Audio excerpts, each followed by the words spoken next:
Primeiro, eu queria agradecer a IBE, agradecer a Camila, o professor Stavros também para esse convite, né? Eu acho que é um tema extremamente interessante. Eu estou muito feliz de estar entre duas personalidades muito importantes na área da saúde, tanto na parte de economia e gestão de economias e comunicação, porque tem tudo a ver com a tecnologia. No final do dia, a tecnologia é uma ferramenta, ela é um meio para atingir uma finalidade.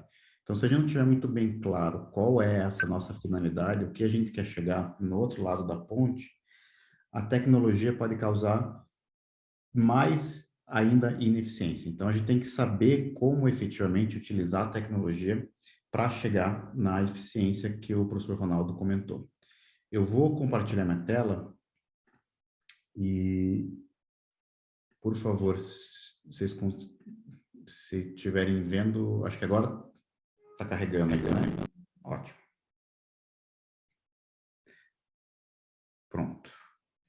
Então, eu vou tomar esses próximos 20 minutos explicando um pouquinho da inteligência artificial na saúde e uma abordagem muito prática, uma abordagem muito pessoal também da história, do que eu vivi e muito trazendo o que eu gostaria lá atrás, 3, 4 anos atrás, quando a gente estava dando os primeiros passos, o que eu gostaria que alguém tivesse cochichado e que desse aquelas dicas, né?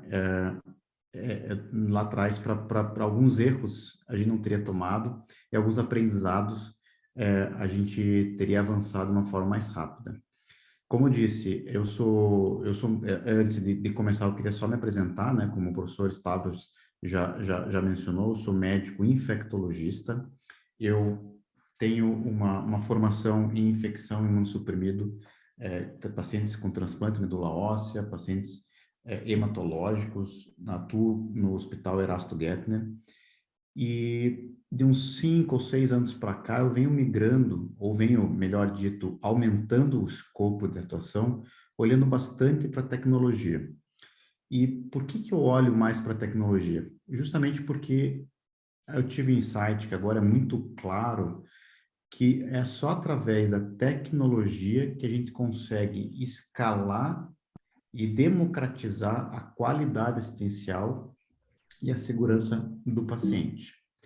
Essa visão, ela se solidificou principalmente em 2016, quando eu conheci o Jackson, né, que ele está aqui no meio da foto, que ele trouxe uma história da filha dele ter falecido por causa de sepse, de uma infecção, mas principalmente por causa de uma demora na identificação desse quadro de infecção, desse quadro de sepsis. E a gente sabe que quanto mais tardiamente a gente identifica, maior a chance de morrer. E daí, junto com o Chris, que é cientista da computação com mestrado em Machine Learning, a gente desenvolveu um projeto, inicialmente focado em sepse, e deu a esse projeto o nome da filha como uma homenagem. E o que a gente percebeu rapidamente, e aí faço a conexão total com a conversa do professor Ronaldo, é que a sepse era uma pontinha do iceberg. O modo como a gente olhava a sepse e entrega o cuidado da sepse dentro do hospital é uma ponta do iceberg, é uma maneira que você é um pequeno representação do jeito que a gente entrega cuidado de uma forma geral, seja dentro ou fora do hospital. Essa figura é muito empática com quem está na linha de frente. Então, todo mundo que trabalha no serviço de saúde, todo mundo está na linha de frente, hospital, operadoras, posto de saúde, pronto atendimento, vai se identificar com essa figura, justamente pela quantidade de processos concorrentes que acontece, pela alta complexidade, pelo paralelismo, né, dos processos, por um erro de comunicação. Isso tudo traduz em uma ineficiência, que é o que o professor Ronaldo estava comentando. Essa ineficiência vai causar um aumento de chance de dano e desfecho desfavorável para o paciente. Só no mundo, assim, só em um ano, a estimativa é que 8 milhões de pessoas morram por causa de complicações e de ineficiência no atendimento nos sistemas de saúde. Fora a quantidade gigantesca de desperdícios de recursos financeiros também por causa dessa ineficiência. Então, nos últimos anos, desde 2016, que a gente fundou a empresa, a gente tem dois produtos principais, desenvolveu dois produtos principais, um para dentro do hospital, que é um suporte à decisão clínica. Então, eu alavanco, eu potencializo a capacidade do homem e do profissional de saúde de tomar uma decisão. E também fora do hospital, principalmente com o advento aí da Covid, a gente desenvolveu uma plataforma chamada Laura Care, que faz o primeiro contato com o paciente através de Natural Language Processing, que é um tipo de inteligência artificial que vai conversar, mais conversacional, com o paciente. E uma vez identificado isso, migra por um sistema de classificação de risco, através de um symptom checker. E se o paciente vai para o caminho leve, ele automatiza, de modo automático, ele acompanha todo esse pathway, toda essa jornada, em uma jornada não humana, também alavancando, potencializando a capacidade de atendimento da equipe assistencial. Isso se mostrou muito útil na pandemia na pandemia da Covid, naquele momento que a gente tinha uma alta demanda do serviço de saúde, mas também muito útil nessa ideia longitudinal, nesse acompanhamento longitudinal de pacientes com hipertensão e pacientes com diabetes, por exemplo. Então, hoje a gente agrega valor em toda a jornada do paciente, seja fora do hospital, através de um relacionamento inicial, tirar as principais dúvidas, um atendimento 24/7 de telesaúde, seja dentro do hospital, oferecendo ferramentas de suporte à decisão clínica. E hoje, a gente conta com um registro mais de 12 milhões de atendimentos, e a nossa grande proposta de valor é justamente mirar o que o professor Ronaldo comentou. A gente conseguir conectar com todos esses pontos e oferecer dados, uma organização de dados para gerar dados analytics. Por que a gente fez isso? Porque se a gente quer fazer analytics, que a gente quer produzir informações, transformar dados em conhecimento, eu tenho que partir de uma estrutura de dados organizada, que essa, infelizmente, não é uma realidade no Brasil. Então, a gente começou a dar um pouquinho o passo para trás, começou olhando para a sepsi e foi progressivamente aumentando esse escopo, entendendo que a gente precisava de uma solução sistêmica e não só pontual. E com essa finalidade, a gente passou a organizar também os próprios dados na nossa base de dados e aplicar aí sim analytics em cima dessa camada de dados. Eu queria compartilhar aqui, conversar com vocês um pouquinho sobre o suporte à decisão clínica, que é a ferramenta dentro do hospital, e que a gente utiliza machine learning para identificar o paciente com pior risco, o maior risco de piora clínica. Como comentei, a gente sabe que quanto mais tardiamente você identifica uma piora clínica dentro do hospital, maior a chance desse paciente morrer. Então, a estratégia, desde a década de 90, é você tentar identificar mais antecipadamente esse paciente em curva de piora clínica. Geralmente, como se faz isso nos hospitais? Você tem nas enfermarias 30, 40 pacientes e o grupo da enfermagem vai acompanhando a cada 6, a cada 8 horas os sinais vitais. Isso se chama um eixo aferente. Quando você tem alguma alteração, seja frequência cardíaca, temperatura, ou a avaliação subjetiva que o paciente está ruim, o profissional de enfermagem chama a equipe médica, que geralmente é o time de resposta rápida, ou pode ser o médico plantonista da enfermaria. Esse médico vai avaliar o paciente e vai fazer o eixo eferente, vai avaliar o paciente, fazer um diagnóstico e dar um tratamento. E, por consequência, vai escalonar esse cuidado. Um cuidado que era a cada 6, a cada 8 horas, passa a ser a cada 1, a cada 2 horas. Qual que é o problema desse ciclo? O problema é que esse modo como a gente avalia hoje e tenta identificar os pacientes em piora clínica hoje, ele não é eficaz em 25% das vezes. Quer dizer, 1 a cada 4 pacientes que pioram, que vão para UTI ou acabam morrendo, não são identificados por esse ciclo, por esse estado de arte, esse processo que é usado em todos os hospitais do mundo. E imagine ainda mais em países em desenvolvimento, como é o caso do Brasil, que tem ainda mais ineficiência na entrega da saúde. E a dificuldade de identificar esse paciente em piora clínica é multidimensional. Mas eu queria chamar atenção para 3 pontos fundamentais aqui. Primeiro, os dados hoje, eles são desconectados. A gente passou a fase de não serem digitados, a grande maioria dos dados são digitalizados, mas eles estão desconectados e longe do tomador de ação. Um segundo ponto, que os scores que a gente usa, a ferramenta que a gente usa para identificar esse paciente em piora clínica, ele tem baixa acurácia. E tem baixa acurácia porque eles foram desenvolvidos na década de 90, que eu tinha que estar na beira do leito coletando 4 ou 5 variáveis. Eu tenho poucas variáveis, eu tenho baixa acurácia. Eu tiro uma foto do paciente e não entendo o filme desse paciente. E o terceiro ponto, que é a maior causa de evento adverso em todos os hospitais do mundo, é erro de comunicação.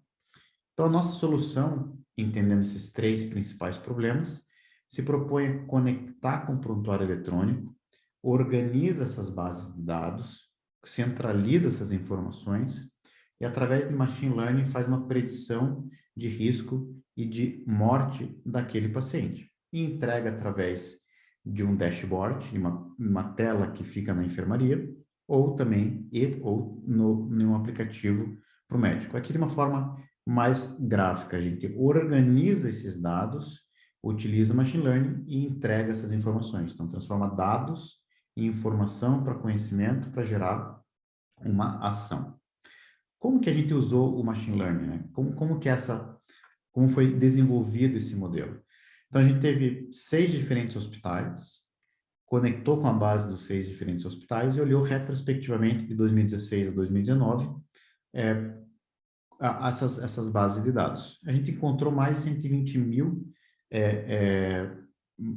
registros médicos com mais de 7,5 milhões de pontos de dados. Aqui está a nossa regrinha de bolo para criação e desenvolvimento do modelo de machine learning. Então, a gente observa, entendendo aqui que é a entrada do paciente e aqui a saída do paciente, seja óbito ou desfecho alta. A gente tem uma janela mais ou menos de 24 horas que observa todas as informações do paciente, ignora ao redor de 12 horas para fazer uma predição desse evento. E o que a gente encontrou aqui é que, comparando com o MILS, o NILS, que são os scores estado de arte, aqueles que são utilizados hoje em toda parte mundialmente, a gente nota que a curva, a UC, ele tem uma superioridade em todos os modelos aqui, são modelos machine learning, que foram testados versus os modelos de Early Warning Score, que são os modelos estado de arte. E se eu pegar o modelo que melhor performou e comparar nos 6 hospitais, a gente consegue ver que a performance dele é superior em todos os hospitais. Então, é constante e realmente ele é superior ao modo que a gente identifica hoje os pacientes em piora clínica. Isso a gente apresenta através, como comentei, em dashboard e também através do aplicativo.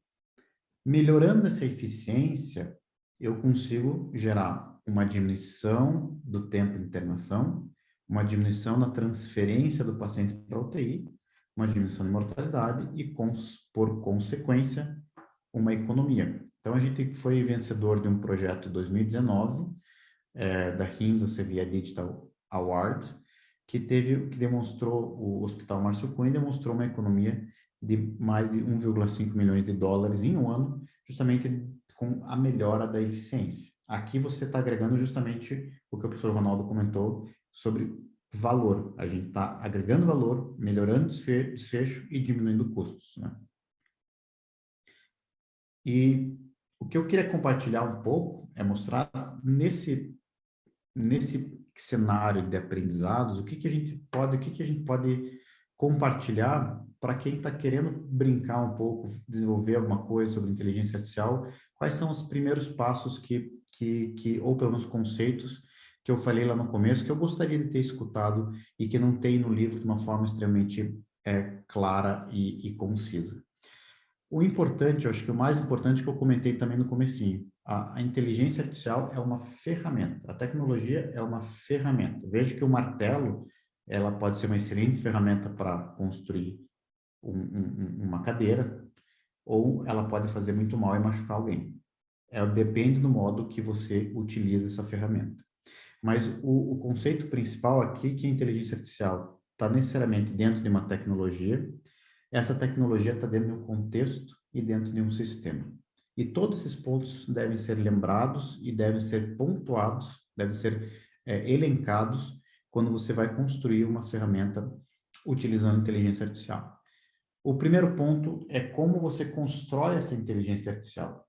Dentro de predições, na área da saúde é muito comum utilizar inteligência artificial que chama supervisionada. Quer dizer, aquele label, aquele desfecho, é categórico, eu consigo saber o que que é. Por exemplo, morreu e não morreu. Então, eu preciso ter bancos de dados grandes, classificados de uma forma inteligente e adequada, dizendo que essa população morreu, por exemplo, essa população não morreu. Ou essa população teve uma determinada doença, essa população não teve. Assim, o modelo ele vai aprender de modo que chama supervisionado. O problema é que em países de terceiro mundo, essas bases de dados com essa categorização são muito raras, são muito difíceis de encontrar. Um outro ponto de dificuldade da inteligência artificial é o modo como estão organizados, que eu também havia dito, os dados. A gente precisa ter uma organização dos dados. A gente precisa discutir sobre interoperabilidade. Eu tenho que saber, eu tenho que comunicar e eu tenho que dialogar com outros sistemas de informação de saúde. Mesmo os prontuários eletrônicos da mesma marca, em diferentes hospitais, eles se organizam de modo diferente. Então, isso não deveria acontecer. A gente deveria falar sempre a mesma língua, que assim a gente consegue agregar maior quantidade de dados para fazer mais modelos e, eventualmente, até comparar e fazer benchmark. Aqui é um exemplo prático de problemas do prontuário eletrônico. Eu tenho uma quantidade muito alta de missing values, de valores que não estão colocados no local correto. Se eu tenho um dado estruturado, por exemplo, eu vou colocar aqui, por exemplo, peso, ou altura, ou dor, que eu quero estruturar esses dados, eu quero permitir que coloque na forma 1, 2, 3, 4, 5, eu consigo entender esse dado.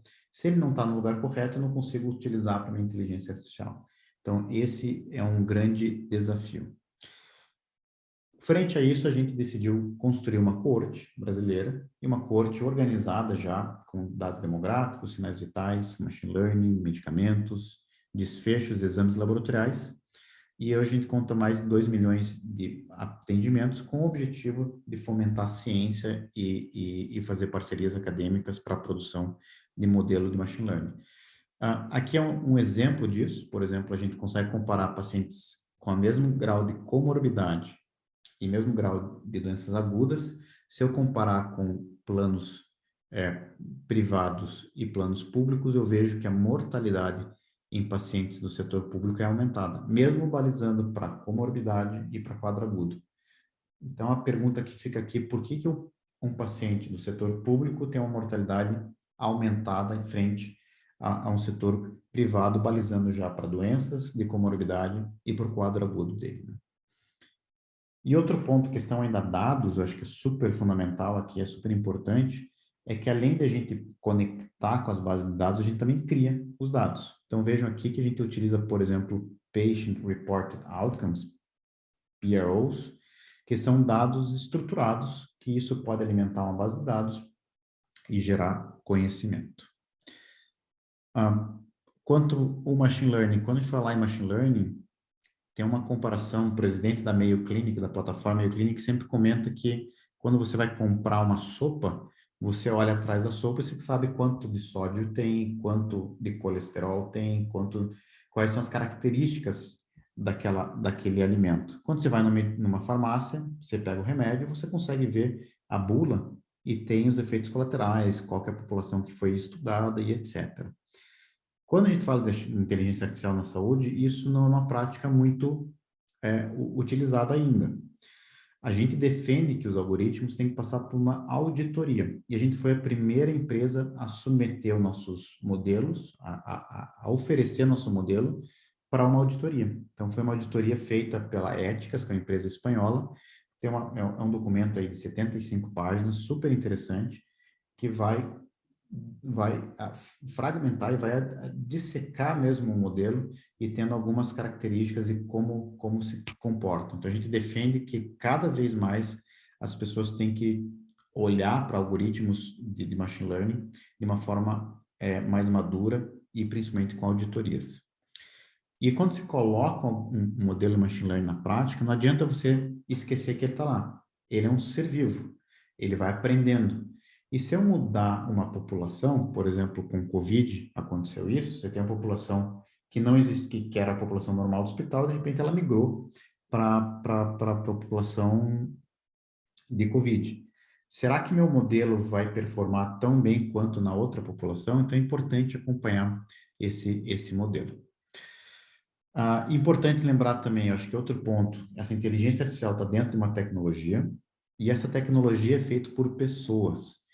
E aqui é um grande desafio para health techs e para techs de uma forma geral no Brasil. A gente compete com o mundo e o mundo paga em dólar e euro. E todo mundo sabe como está a nossa situação no real frente ao dólar e ao euro. Realmente fica difícil você competir com salários estrangeiros. Mas o que chama atenção também, você tem uma inteligência artificial dentro de uma tecnologia que vai resolver um problema em um determinado ambiente. E quando a gente fala de saúde, geralmente a gente olha para desfechos, morte, transferência para UTI, número de hospitalizações, que a gente chama de desfechos duros.